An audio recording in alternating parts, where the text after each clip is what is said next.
Holy cow. Go Cubs, go. Brewers are tough. Talkin' Shop is back. Ball game, Chopper, Flick Money, season 5. Put them up. 5. 5 in the chat. This is episode 121 of the pod. We've taken a few months off because the summers get crazy, but we're back. Thank you, Barry Zito, for playing our theme song. We love you in Nashville, Tennessee. The boys are back. We're back, and we've got a laundry list of your questions that we will answer. Listeners, fans, supporters. It's good to be back. I'll start with my main man Chopper in Arizona. How you doing, brother? Doing great. I'm super excited to be back. Got the band back together, and yeah, we're school's in full swing out here in the hot desert sun. Pups are in full swing. We've got practice 4 nights a week. We've added an additional optional practice for anyone that wants to grind, and we're doing it, man. We're living the dream out here. How you guys doing? You're grinding. Yeah, school has started for you guys. It's you basically go all of August. My girls start next week. So they meet the teacher Friday and then back to school next Thursday. So I get some quality time with them after a crazy summer schedule. Seattle, Washington, Flick Money. I'll be seeing you soon as we have a crazy September all across North America coaching sandlots. Are the kiddos getting into school yet? Coach, we just did. Good morning. Good morning, Chopper. Good morning, Coach Ballgame. My heart swelled up like a watermelon right now. Good to be back. The kids, my little guy starts kindergarten here in 2 weeks. I mean, we're in big fun times right now. My daughter's exploding into her full personality, and wow, it's a lot. And so we're having a great time. Um, Shout out the Seattle Mariners finally made some moves that make them look like they could actually be competitive. People are excited. Mariners fans are crawling out of the woodwork right now, dusting off the old three-panel Mariners hats from 1978 when Richie Zisk was the third baseman. So it's a good Alvin Davis over at first. It's a good time right now, Coach. Great to be alive. Lots of time in rivers and lakes right now up here. That's the time of year you want to be up there, man. You want to be rocking and rolling. And me and you, I fly into Spokane on September 3. You're driving across that great state, get a couple of apple orchards, mix in. What else is up there in Seattle besides apples? Not maple syrup. Coach, you're going to need to please bring the jorts because we're going to jump into a lake or a river when you're in Washington, probably a couple times because it's going to be hot and dry, and you're going to need a little cool down. So bring the jorts, and bring some FPF4 coconut oil, and let's get after it, man. It's going to be a great time. Well, Chopper, I wish you could join us on the road. You've got a busy thing going there in the Tucson, Arizona area, but Spokane over to Wenatchee, and then a double header on September 6th in Snohomish and Seattle. Then I fly over to Maryland, and we're going to hit the East Coast. We're going to go up to Massachusetts for 3. We're going to hit Cleveland and Indy. Through the Midwest we go, and then into the Southeast. And Flick Money's going to be with me for a lot of that. Raise your hand, listener, if you're going to be attending one of these September sandlots. I hope to see most of you. But I'm glad to be back with you guys. When I looked at what season this is our 5th season. Like me and Wow. Chopper began this thing back in 2021, which seems like a lifetime ago. Like wow, that's a long time of chatting on Tuesday mornings, and I like how it's evolved to where we're just solving a problem per day for dads out there, moms out there. And let me tell you something. Being on the road this summer, we were in Atlanta for the All-Star game, all over Georgia, Birmingham, Alabama. We did Cooperstown, Bristol, Tennessee. How about a baseball park and a speedway? Let's go. And Vero Beach, Florida, the Jackie Robinson Training Complex. There's been a shift, boys. Uh, every other dad is coming up to me with moisture in their eyes, um, beard balm in their mustache, and they're saying, "Hey, I parent my son differently. I coach my teams differently.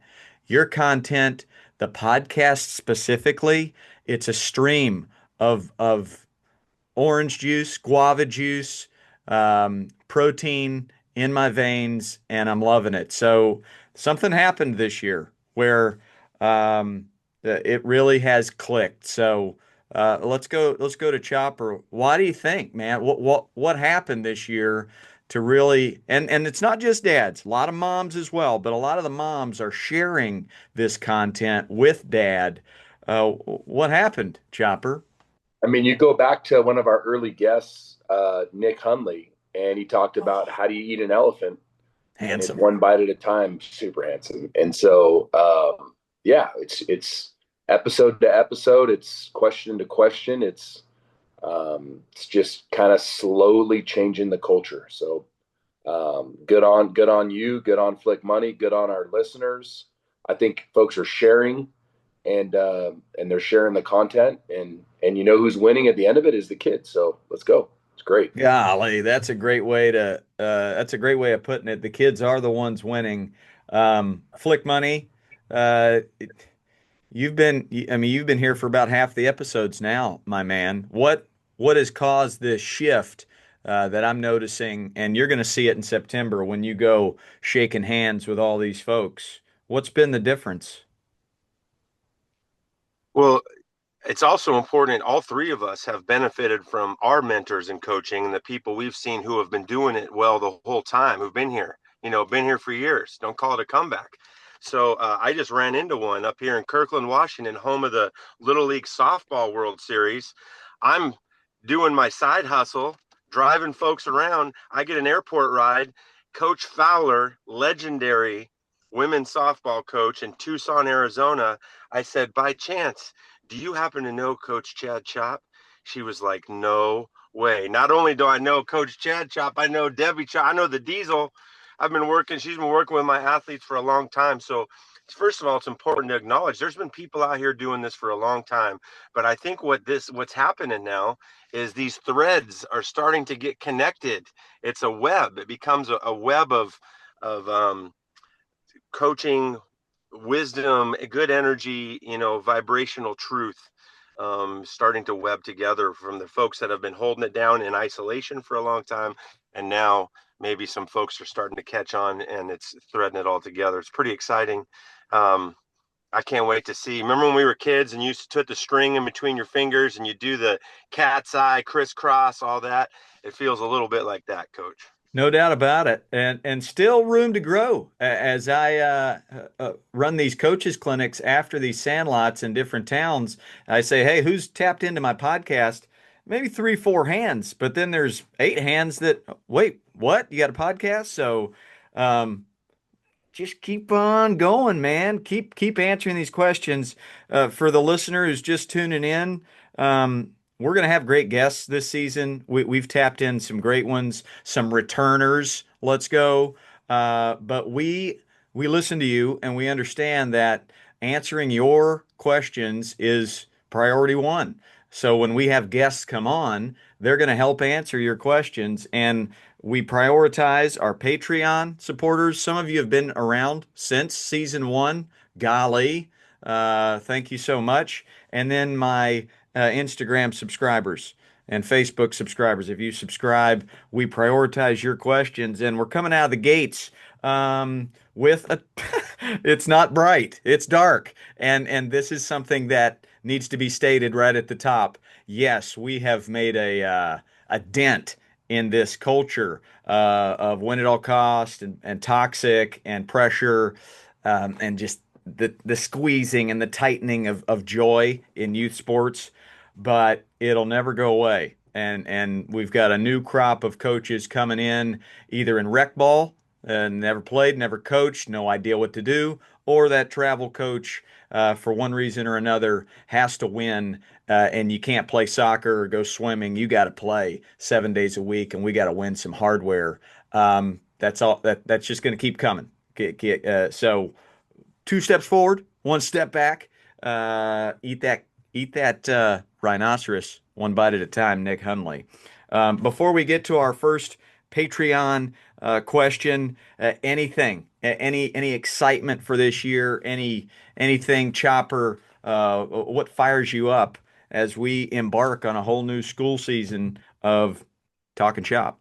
I mean, you made me think of it with that last comment of like folks that we have to win. We got to win. We got to win no matter what. Whatever, whoever we got to step on, whatever we got to do, we have to win. Blah blah blah. We got to teach these kids how to win and get first and X, Y, and Z.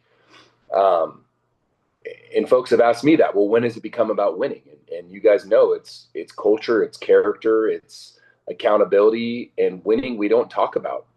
And rankings or whatever they are, but our 12U is the number one ranked team in the state, and that is by a group that does not, I don't even, want to know I know that? Not because I looked it up. A parent sent me that. Say, hey, we're the number one team in the state. All right, cool. A lot of really good teams on that list. We got a lot of work to do, but we don't focus on the win. We don't focus on the ranking. And if you don't focus on it, you can obtain it. So even if you're one of those like, man, I really think winning's important. Great, come on in. Let us give you the secret sauce of how to win. And it's by creating character and kindness and hard work and accountability and the speed and power and all this good stuff. So I want to encourage the folks that think this is the wrong place for them to get their butts in here so we can start preaching to the folks that maybe aren't quite converted yet.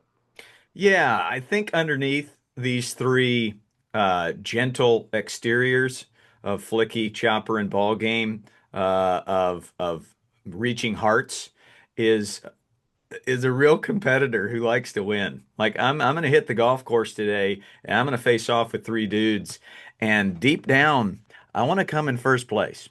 It's just how I'm wired. So that can be underneath everything, but it can't be the thing. Can't be on top.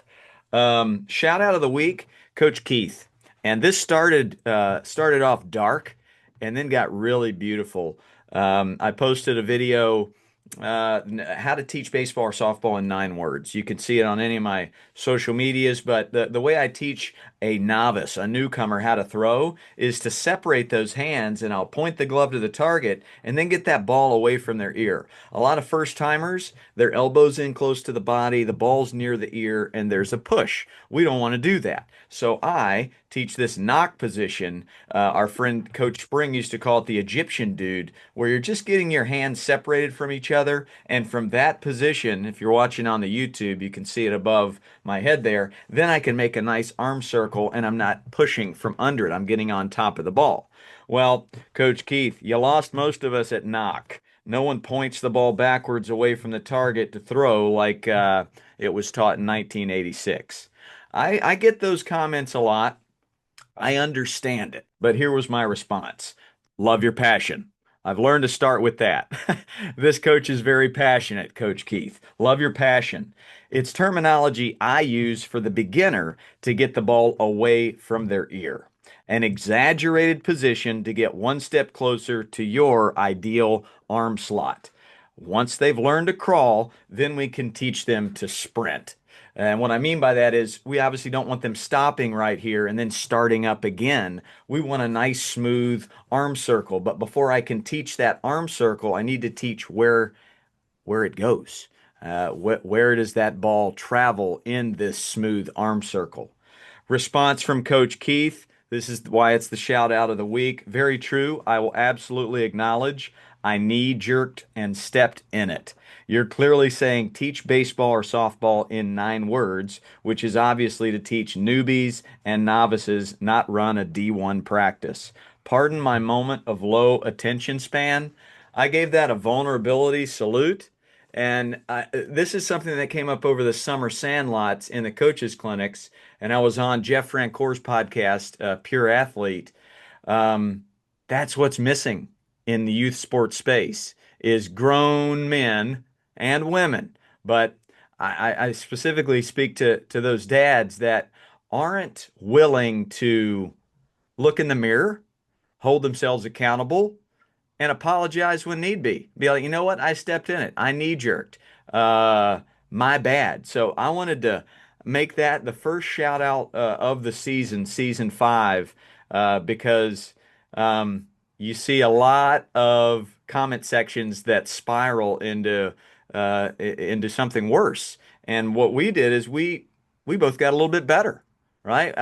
By the end of this short conversation online, when it could have gotten dirty and mean, it didn't.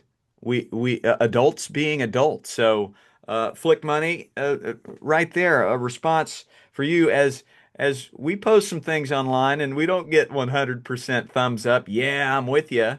So what's your response to our shout out with Coach Keith? I mean, vulnerability salute, improvement salute. And I think, whatever reason that the internet, where we're at with social media, just how quickly our culture is changing, this sense of needing to be right, having to have the right answer. I think it's endemic to being a human being to some degree, but it seems like it's ratcheted up in the last few years and in these spaces. So this is the medicine. That interaction that you had with Coach Keith, that humility, that is the medicine. None of us have the market cornered on every bit of knowledge about being a human, teaching humans, coaching baseball. Like, we all are still learning. One of my teachers says we're all walking each other home. This is a short life. And the more you age, the faster time speeds up. And so I just salute you and Coach Keith for the improvement and the learning. That's the medicine we're looking for. And that fires me up, Coach. That makes me feel like, hey, look what's possible. Absolutely. And we're going to hit some topics, and I'll post videos on social media from this podcast that can be a little polarizing, for sure. And I think that's important. Let's shine lights on issues, on the problems, on the dark side, and then have conversations, adult conversations on how to fix it. That's the deal. And I raise my hand first. I don't have it figured out. Sure. I me and Chopper created this podcast, brought on the best coach I know, Coach Flicky, and we try to give advice and give answers, but are we perfect? No. I've asked Flicky many times after a sandlot, how many passive aggressive salutes did you give me today? How many times was I imperfect? And, we'll be eating our 10 p.m. dinner, and he'll say, yeah, four. Pretty good day. So at no point is anybody perfect here, and we gotta hold each other accountable in a healthy way. Indeed. Chopper, anything from you on that before we get to our first question? Yeah, I can say at the end of practice last night, even in the moment, I apologize. We had a youngster. We've added an older team, and I haven't had them, so they haven't learned a ton of the fundamentals and where to be on every play. And we had covered kind of every base has to be covered on every play. He didn't do it, and I hit him with a audible, nice and loud, more than him just heard it. What are we doing, right? And so right away, I started by after the play saying, "Hey, first of all, I'm sorry I said that so loud," and I thought that was going to be my inner monologue, but it came out nice and loud, and apologized, and then I explained to him what we need, where we need him, but reminded him, "Hey, this is why we're doing it." And to learn from it. And then at the end of practice, so everyone could hear kind of what coach is about, I was like, "Hey guys, I got it wrong earlier with Taylor, and what did I tell you right away?" He's like, "Oh, you said sorry." I'm like, "Yeah, 100%." So like, we're going to make mistakes as coaches too, but you own it, you apologize for it, and then you get right back in the moment, back to being awesome. So yeah, as adults, don't be afraid to have that vulnerability salute, and just, if you get it wrong, say you got it wrong and keep moving. Yeah, we got to figure out our triggers. What triggers me? What triggers you? What makes you go to that extra volume and go, whoops, that, I get an immediate sense of guilt, shame when I go overboard, or just, expect this kid to respond the way 8-year-old James did. I get a little self-righteous. I get a little anxious when things aren't dialed in an organizational way, or when a kid's not respecting me. So I know those are my triggers, and I know those are times when I'll get too loud, too quick, knee jerky. And man, Coach Keith, you've kind of helped me uh, kind of notice that about myself. And Chopper, good on you, man. Right? You know what trips you up, and you're willing to be vulnerable, look in the mirror, salute. And that's the secret. I really do think that's the secret to this whole thing. Hello, everybody. Quick break from the podcast to tell you about the Coach Ballgame University. It's my online course that I've worked the last 5 years on. We've got the playbook, which is the psychology of coaching, how to engage, how to build trust, how to run effective practices, and that's for any sport, all ages. That's the playbook. Also, within the Coach Ballgame University universe is my skills course, which is baseball and softball specific for the eight and unders.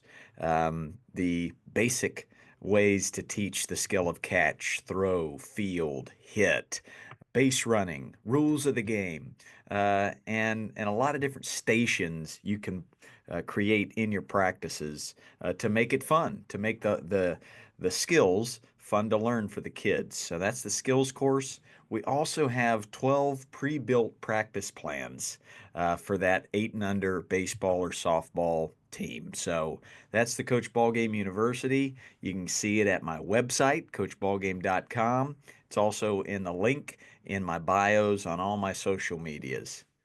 Boom. Let's get into it, boys. Our first Patreon question. A new Patreon supporter. My 8U son tried out for a Sunday select team for the past 2 years and hasn't made the team. But I'll pause right there. 8U select. So that means if he's trying out for 8U and he's done it 2 years, so there was a 6U. Um, let's start there, I think, but we're going to push pause on this.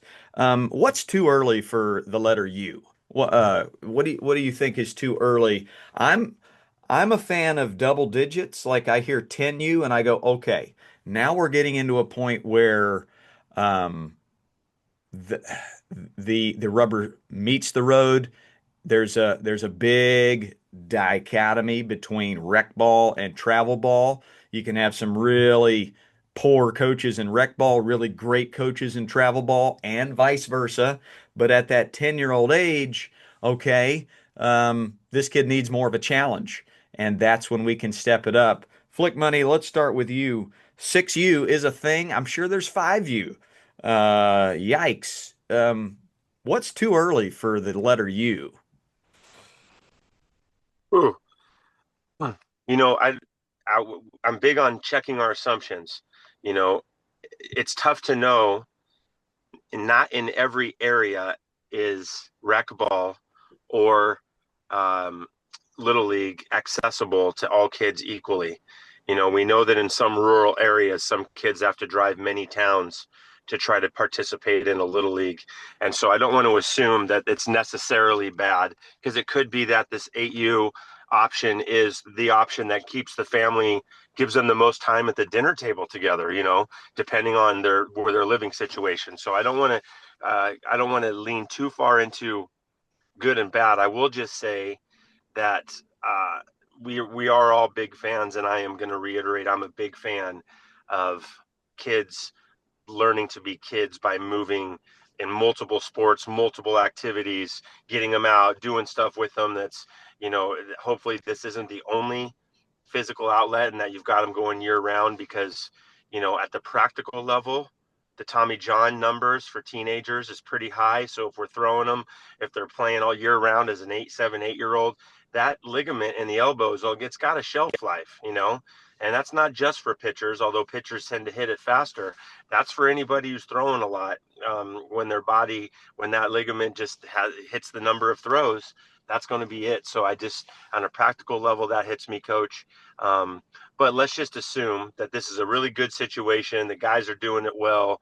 Let's assume a positive intent, as my one of my best principals I ever worked for used to say. Let's assume positive intent going into this, and then let's see where this question leads us. Yeah, yeah.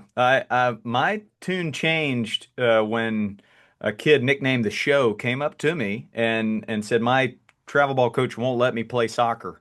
I got friends that play soccer. I want to play soccer. It's the fall, but I've got to play year-round baseball. Can't miss any practices. Can't miss any games, or I'll lose my spot on this baseball team. I got friends over there too. How old are you, the show? He's 7, just turned 7, a fresh 7, and on a 7U team. That's not a good situation, and that's a run for the hills situation immediately. Now, maybe you can argue with me here, but I feel like in the travel ball space, more knowledgeable coaches than rec.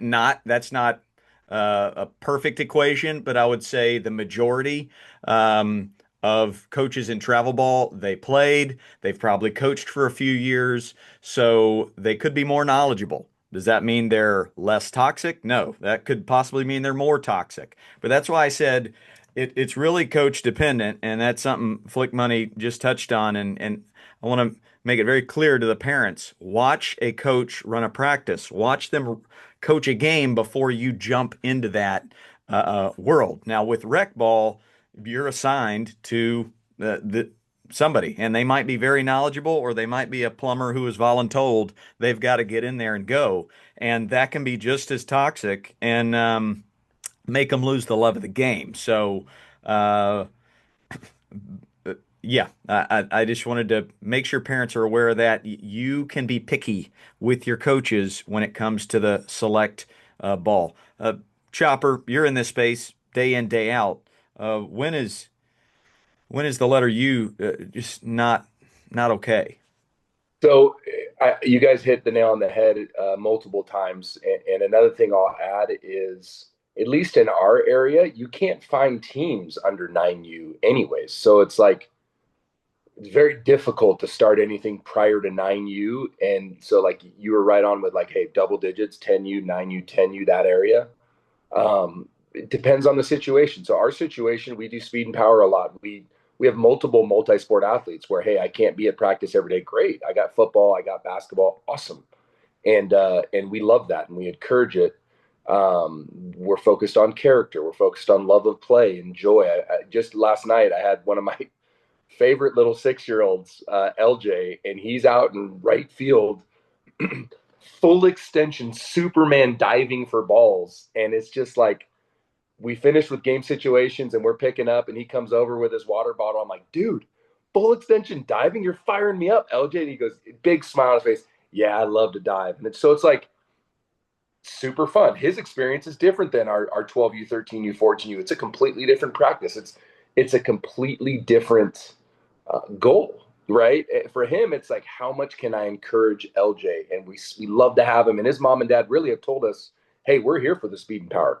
You know, Yeah. he loves the baseball side of it, and he loves you as a coach, and he has fun. But like, we're really here to try to raise his athletic ceiling as a youngster. They have no expectation to playing games, and we probably have 6 or 7 like youngsters, like 7, 6, 7-year-olds. There's probably 7 or 8 of them, and it's like, they're there for the character piece, being active.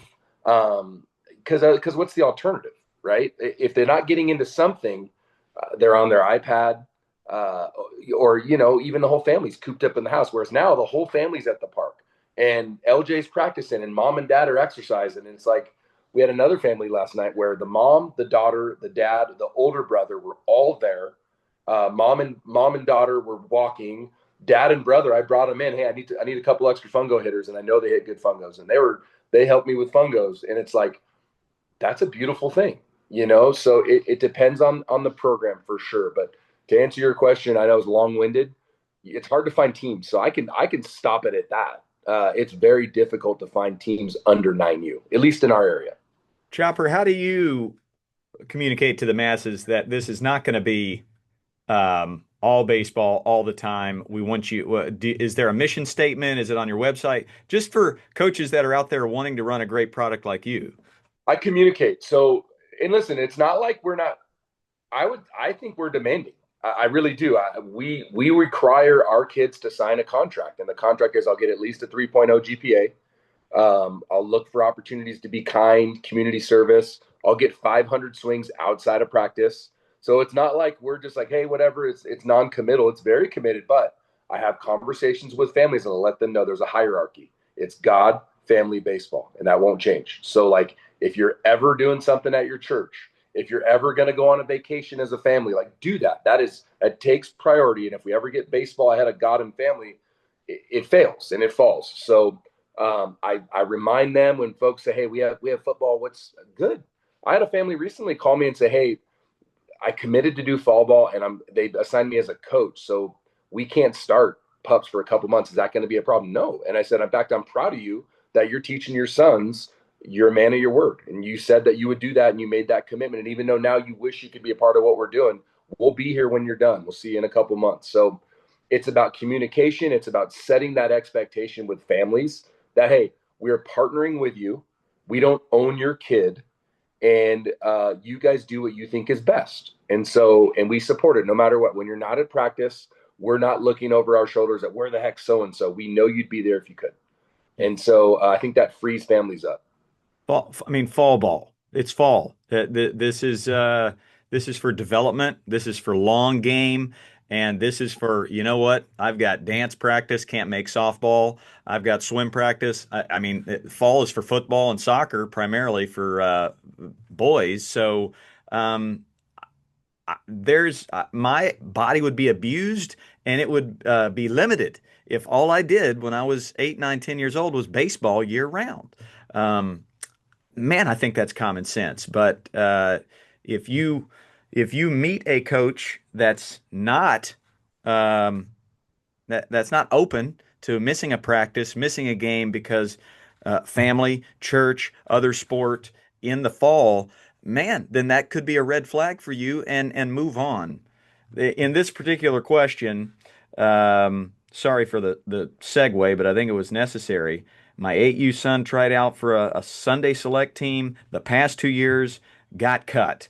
He did the tryout for this fall, had a great tryout, got cut again. The same coach has done the tryout all 3 times. We found out some kids didn't even try out, they made the team. I contacted the president of the league, and he responded that the players were given the spots on the team due to their ranking from the spring of last year. These rankings were given by coaches that are dads to kids, as well as with my son. My son has played on the same teams with these kids, and he's friends with all of them. We love the rec program, but this other team is got me frustrated. Should we cut ties with the organization? Do we just keep trying out for this team? What else can I do? Should I reach out to the Sunday Select coach? Should I try to be more involved in the league? So he's asking the right questions here. Flick Money, let's start with you, my man. Advice for this dad. This kid, he's got cut 3 straight years. First of all, understand that this is, as a parent, especially if you've got one or two children, this can be a really powerfully painful experience to see your child fail. Okay. I don't wish for my children to get what they want. I wish for my children to get what they need to become the best version of themselves. Being cut 3 times is a pretty severe lesson. However, if you go in as a dad, if you charge in and get involved in the league and get involved in a way that to remove an obstacle for him, I just think in the long run that it may not be the parenting or coaching message you want to send. My instinct is to go to the coach, so actually to have your son go to the coach, supported by you, with a list of questions. Coach, I love the tryout. I love the energy. Of course, my friends are on this team. I'm on. What do I need to do to get better? What rubric are you working from? What are you seeing? Is it arm strength? Is it my side to side lateral movement? Do I not play enough positions? Like, where are you seeing that I need to improve so that I can make this team next year? And I would add as a side that meeting needs to close with a firm handshake, look him in the eye and say, Coach, plan on me making this team next year. And then you help him work like a dog, find the resources, take the extra swings, get to the cages, do whatever it takes to make good on his promise.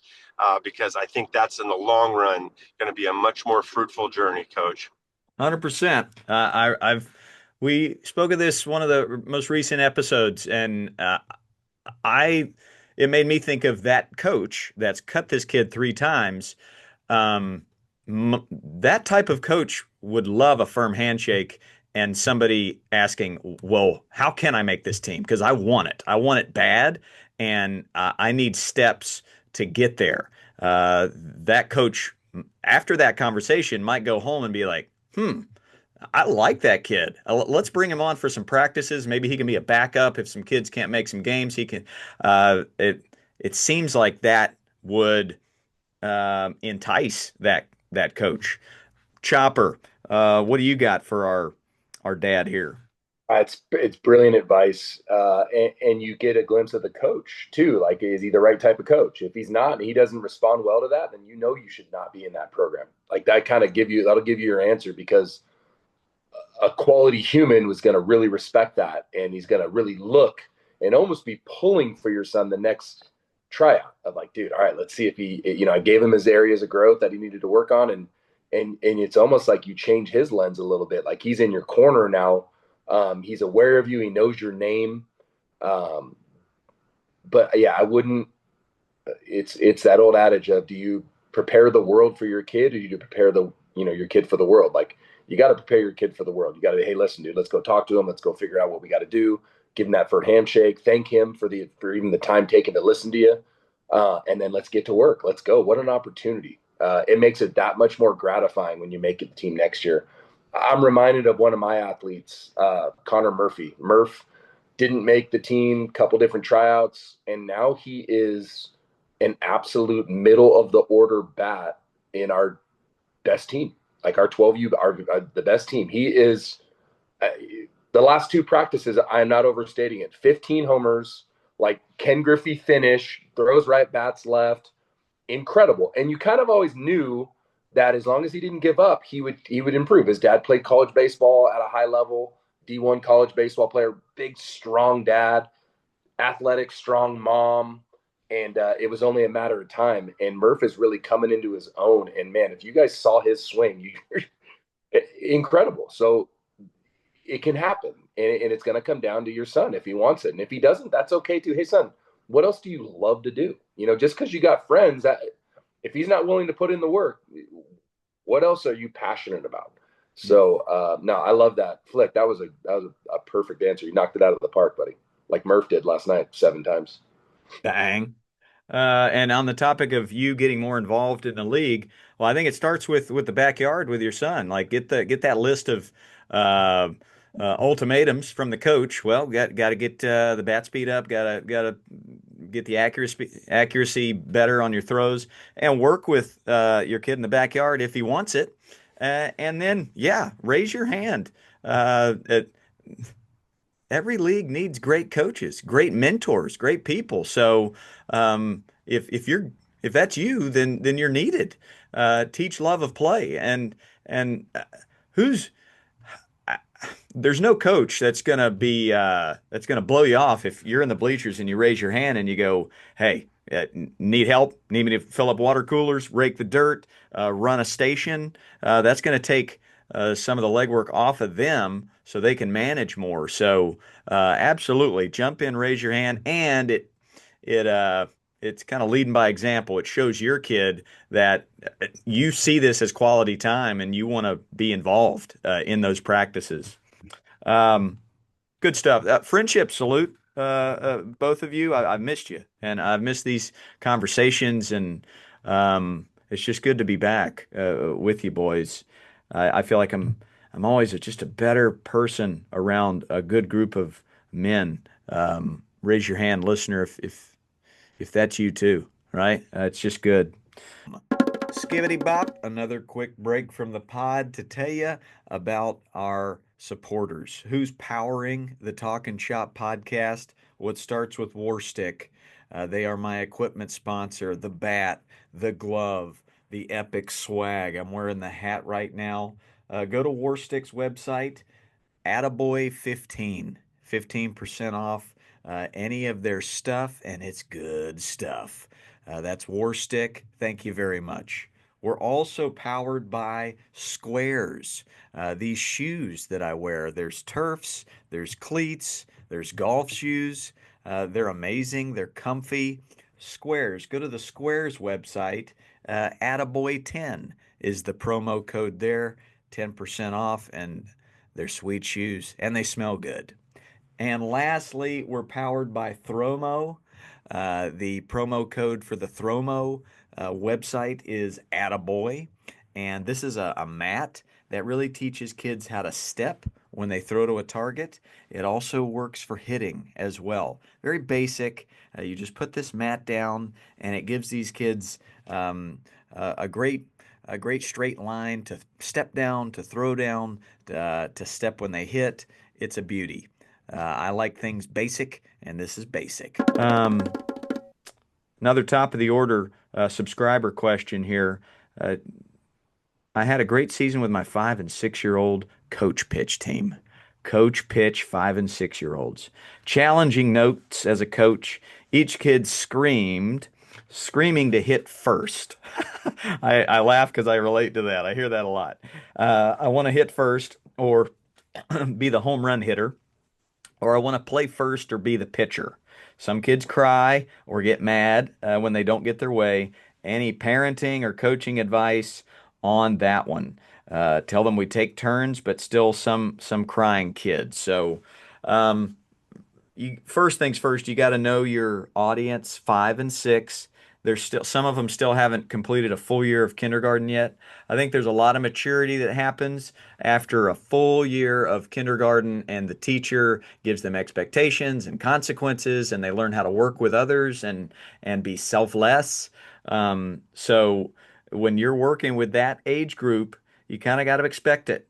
And I do have to turn my expectation meter way down with this age. First of all, the baseball is not going to look like baseball. I always say T-ball kind of looks like penguins trying to play an organized sport.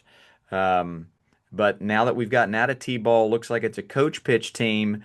Um, you're gonna have it. You're gonna have kids that go me, mine, mine, mine. I want to bat first. Let's go to Chopper first here. 5 and 6 year olds. How do you build a culture of working together and not crying over playing first or batting first? Couple of different ideas. The first one I would do is I would make you could have a practice plan where it's already preset. So hey, make sure you see where your name is, where you're at. You could also laminate numbers and then just shuffle them up. Hey, we're gonna pick a number today, random numbers. We're looking for good attitude. So if you get a number you don't like and you're not looking through the lens of gratitude, you won't hit today. So just trying to teach them, first of all, hey, whatever number you get today, and we need to see gratitude no matter what. And that's we're going to reward that decision with hitting. And if we don't see that, then you won't hit today. You're not in trouble. It's not that we don't love you. It's actually the opposite. We want to teach you how to be a part of a team. So, but yeah, I like even with my youngsters having them in groups, having them kind of preset so they know, hey, here's the practice plan. Find your name. That's the group you're hitting in. That's your batting order, and be ready to go. Let's be great teammates. Let's encourage others when they're up. Be ready to go when you're up. Bats below the waist, helmets on, all that good stuff. And as far as in the field, similar situation as long as it's not a safety issue. If you've got an athlete that wants to play first and they can't catch a baseball yet, just go ahead and make sure they know with a softer ball, a tennis ball maybe, that, hey, we got to be able to catch consistently so that we're not putting you at risk for safety. But the ones that can catch, just rotate them too. And make sure everyone knows, hey, everyone's going to get an opportunity. Some of you guys, if you want to show up early or stay a few minutes late, I can give you some extra reps if you want that. But it comes down to preparation, communicating, and setting those expectations of, hey, we're looking for great attitudes and being a good teammate. Perfect. This reminds me of the playbook. Hashtag go jump on it if you want it, and learn how to run great teams with the playbook. That's these three faces going through a curriculum.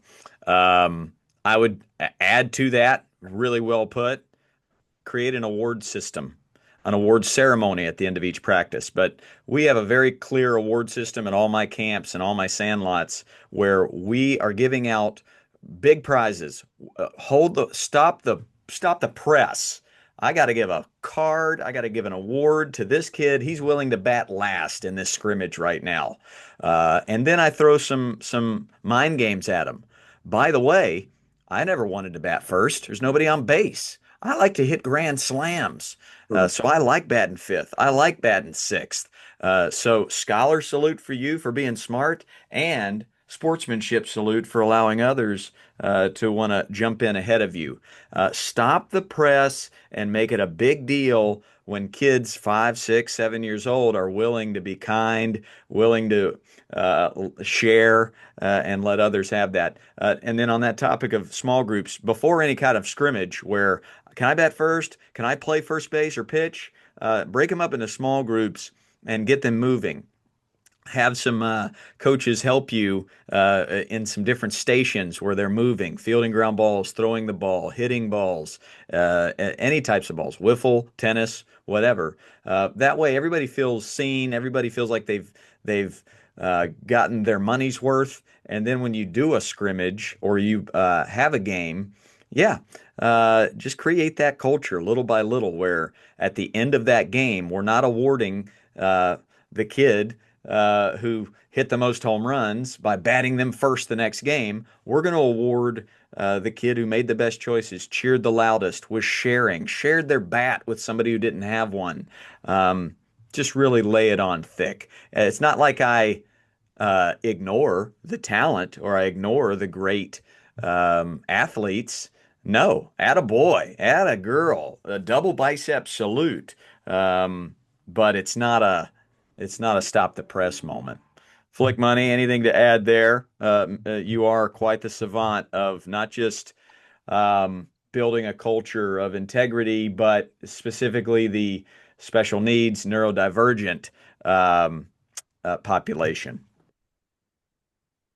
Yeah, coach. One thing you and I always did in our camp setting, but I also like it on teams that young, is the hustlers win idea. The reason I love that, it speeds up play. It gives everyone an equal chance to play the positions they love as long as there's a couple rules set in place. You can't play the same position twice in a row. Infielders and outfielders switch. I only let I choose catchers because you have to have gear on, so that's the one rotation we choose. But pitcher's helper, 100% of the time, is chosen by the players who run out there who are excited, and I usually pick them from the outfield group because the player that ran out there knows where they were going and did it with joy. I'll bring them in and let them be the pitcher's helper and just try to keep mindfully, a rotation through that one. But yeah, once you start building that, you start rewarding the great choices, you build in that culture of effort. And then the other piece, I love, who's going to be the Roberto Clemente this inning. We need a right fielder who's out there, who's willing to do it all, back up bases, cheer, like who's my Roberto Clemente player, and then reward it. Who's my Barry Bonds bomber in left field today, who's going to absolutely mash from the left field position. So, trying to find ways to brand the coolness of the uncool parts and reward when you see great things happen. Yeah, yeah, word games. Just find that different ways to get their mind moving in a different area, and then I'll say hire one of your assistant coaches to be the equality coach, where their lens is solely, okay, this kid's played shortstop 3 innings in a row. Let's get him over to the outfield. Let's get somebody else playing shortstop. This kid's batted first every time. Oh, that's what we're doing today, guys. If you batted first last inning, you're going to bat last this inning. Give everybody a chance to learn different positions, and that's the way you frame it. Is we just don't want you being a one-trick pony. We want you to learn how to bat first, learn how to bat fourth, learn how to bat seventh, learn how to play all the different positions. But you can't be lazy. You definitely have to have energy to remember. Oh yeah, Llama Shades. He's been camping out at shortstop all day long, and meanwhile, Cheeseburger's been in right field for the last 3 innings. Like you gotta be aware or have a coach that's their sole priority.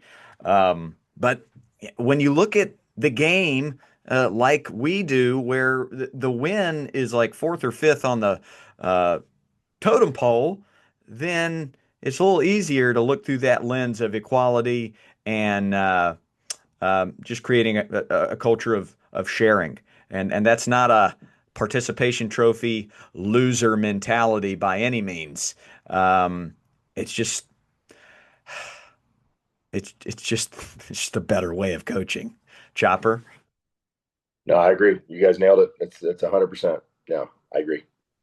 We got one final Patreon we'll hit before we conclude episode 121, season 5. And this isn't really a question, it's just a Patreon that's kind of fed up, had it. And this is in the world of volleyball. And we talk about this isn't just a baseball podcast or softball. This is youth sports. If you go to Canada, boy, is it intense with the game of hockey. Texas, football, it doesn't matter. It's all over the world. I'm getting emails from parents that are like, "What's going on out here?" Um, I just returned home from a week-long volleyball tournament. I'm really discouraged by the amount of blaming and shaming and name-calling that happens from coaches. I have a higher standard. I believe we all should have that higher standard. And he's just kind of fed up with how there's a lot of sports coaches out there, but they don't have the mindset. They're not the psychology of coaching. So kind of just wants to quit all travel sports and just get his daughter into something else. Uh, Chopperoo, help our man out here. It's a conversation that needs to be had. It's a coffee with a coach, and it's just trying to show them kind of what their role is on game day, right? And it's different than at practice. On game day, it's got to be like comforter in chief. The science behind getting him back in the moment. You could ask him like, "Hey, respectfully, what if every time you made a decision, someone that you respected and you looked up to that was kind of in charge of you, a mentor, wore you out? Why'd you make that decision? What do you do? Like, and would you be better in that setting or would you be worse? And so, gosh, this is such a big one. It's going to be hard for me to watch uh, some of my boys that I've coached for a long time. I won't be coaching them at the high school level, and I know what they're getting into, and it's tricky. It's really hard and painful to watch because, and listen, I don't think coaches that do that, they're coming from a bad place. I really don't. I think they haven't learned how to channel their feelings, right? That's their competitive nature coming out. Maybe their insecurity, and they think it's a poor reflection on them, so they're going to blame the player straight up. And so, gosh, man, it's trying to teach coaches. You understand, if your goal is to get your athlete, which this should be your goal, to get your athlete in the best possible position to have success, navigating failure, navigating success, constantly getting them back in the moment. By the way, it can be after a great moment too. You've got to learn how to, like, dude, great job. All right, hey, next play, next rep. Come on, deep breath, get us back in the moment, because we've all seen those situations where someone makes a really good play and their coach doesn't know how to get them back in the moment. And then it goes sideways from the rest of the way because they think they're the cat's meow, so to speak. So, gosh, it's a conversation that has to be had, but I get it. I see it, and it's really, really, really hard to watch. Yeah. I just dropped my daughter and her best friend off at volleyball camp yesterday. I pick them up and I say, "What was your favorite part?" They said the coaches. Yeah. Right? That's what we're looking for. Why? Because they were positive. When they made a mistake, there was no shaming, there was no blaming. It was, what an opportunity. Love it. This is where we learn. We learn from making these mistakes. Let's respond. And you're not going to run into that type of coach all the time. Dare I say, a majority of the time, it's going to be blamey, shamey, because exactly what Chopper talked about, insecurity. Um, uh, I feel like a failure as a coach, so I'm gonna put it out on you. Flick Money, what's the secret, man? How do we keep this volleyball dad in the game? Volleyball dad, we salute you. A lot of the travel ball select AAU experience, um, not all of it, but a lot of it is preying on our fear as parents that we're not doing enough, that we're not, that the sports world's going to pass my child by if I don't do this. Okay. And so this is the constant, this is the measure. My fear that we're going to get passed by versus any harm or damage that's being done by toxic coaches or environments to our kids. And so this is a huge area of work for all of us. I would just say, to be in conversation with your daughter, how's this weighing for you? How's this feeling? Is it too much? Is it driving you? Is it taking the love out of it for you? Because if it is, then just know it is not the only path. There are other paths. Tony Finau made the PGA Tour by hitting golf balls into a mattress in his garage because they couldn't afford to go play rounds of golf. Now that's an extreme example, okay? Tarek Skubal had one Division I college offer to Seattle University, and I live here, and I didn't know they were Division I until about a year and a half ago. I thought they were D2 for years, and so there's multiple roads to get there. So all I'm saying is, if your daughter's saying, "Yeah, Dad, it's driving me, it's taking it out of the love out for me. I don't want to go," then let's find an alternative route. Let's train in your garage. Let's get a strength and conditioning coach like the Diesel. Let's find some ways to improve outside of the traditional channels and that keep the love going, and find someone to play, a place to play. I don't care if it's play on a Sunday church volleyball league and get your reps in. Find a way to bring the love back. And just know that that fear that you're having, that, oh, what if it passes them by? That's totally normal.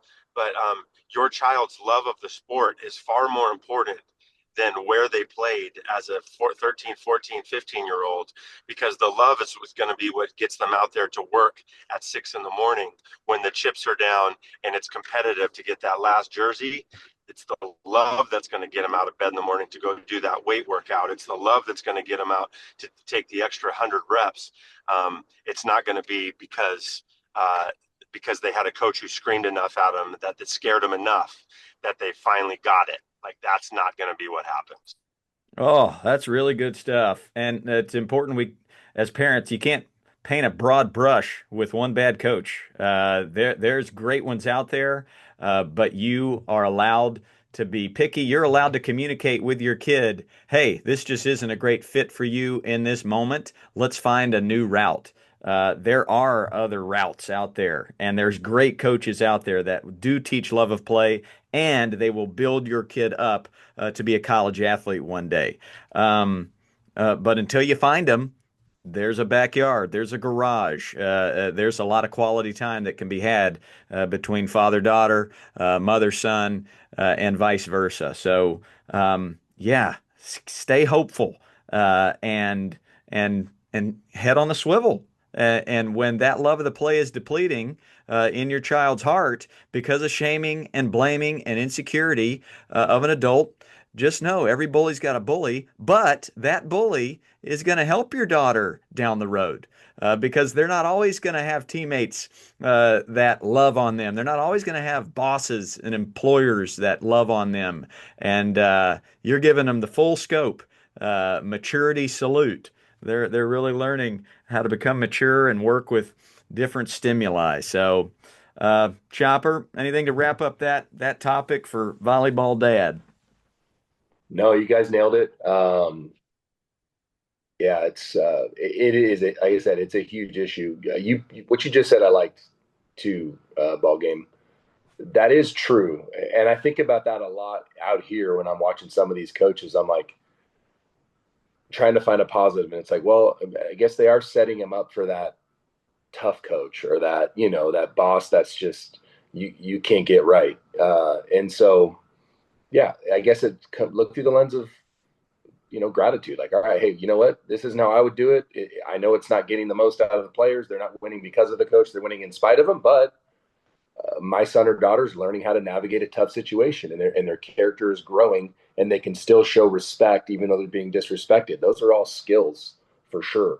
I do also love, like, if you can't find a good club team, go join a speed and power. Go join some an area where you can get someone that really knows what they're doing to raise your son or daughter's athletic ceiling, because that will empower them on any field, gym, court that they get onto. They'll have more confidence, more body control. They'll really become savages. So, yeah. Wow, become savages. Hashtag. Hey, That's our season 5 love that. hashtag. Become savages indeed. Guys, uh, it's really good to be with you again. Right. And for the listener out there, I know some of you when's the next episode coming out? It's back, it's here, and spread it. Keep sharing it. And we're going to be here all school year long. rocking and rolling. Send your questions in. We have a new member of the team, Coach Grace, who is really helping me with social media and the newsletter and helping me and Mrs. Ballgame just track great content from this podcast, get it out onto the socials. She's helping me herd the DMs, so she's creating a whole list of your great questions. So send them in, either Instagram or Facebook or even the TikTok. She's digging into all of that. So Talking Shop is here for good, here to stay. And as always, Flick Money, leave, leave us with some kind of gold here for episode 121. Now the world don't move to the beat of just one drum. What might be right for two may not be right for some. A man is born, he's a man of minks. Then along come two. They got nothing but the jinx, but they got different Different strokes it strokes, takes. Different different strokes they strokes, got. different Different strokes to strokes, know the world. Yes, it does. It takes different different strokes to know strokes. the world. Bang. Yeah. Bang. It doesn't get any better than this.